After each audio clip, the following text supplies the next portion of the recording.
ఆ రోజు నాకున్న పదవులన్నీ ఇసిరి వాళ్ళ ముఖాన పడేసి తెలంగాణ ఖచ్చితంగా నిలబడాలి, కలబడాలి, సంత రాష్ట్రం కావాలి, అయితే తప్ప దిక్కులేదని ఒక్కనిగా ఒక సైన్యంగా నాతో పాటు పిడికడ మందితో జై తెలంగాణ అని బయలుదేరినాం. హైదరాబాద్లో చర్చోపచర్చలు, ఎక్కడికి పోవాలి, ఏం చేయాలి, మీటింగ్ స్టార్ట్ చేయాలి, ప్రజల్లోకి పోవాలి, ఇది ప్రజా గర్జన కావాలి.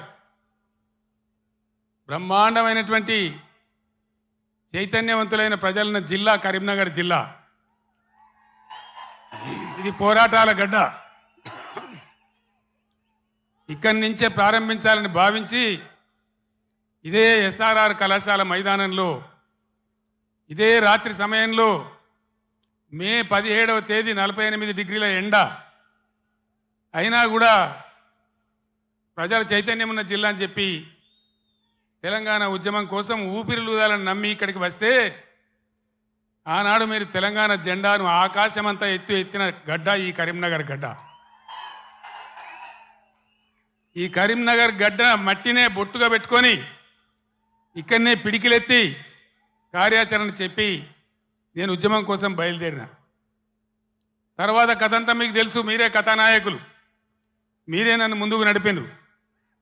కానీ కాంగ్రెస్ పార్టీ ఎటువంటి పార్టీ? నువ్వెక్కడిదివా, మాతో నువ్వు గెలిచినవు కేసీఆర్, అసలు నీకు లెక్కేంది, నీ బిషాదేంది అని మాట్లాడితే ఆనాడున్న కేంద్ర మంత్రి పదవిని ఎంపీని కూడా నేలకేసి కొట్టి రారా నా కొడుక కరీంనగర్ కన్నా నేను మళ్ళీ ఇక్కడికి వచ్చిన.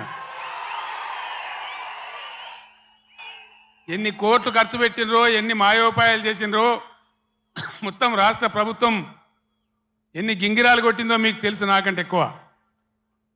కానీ బ్రహ్మాండంగా మళ్ళొక్కసారి ఇది పదునైన కరీంనగర్ గడ్డ బిడ్డ, ఇది తెలంగాణ అడ్డా అనే పద్ధతిలో 2.5 లక్షల మెజార్టీతో నన్ను గెలిపించి మరొక్క మారు తెలంగాణ చైతన్యాన్ని చాటిన గడ్డ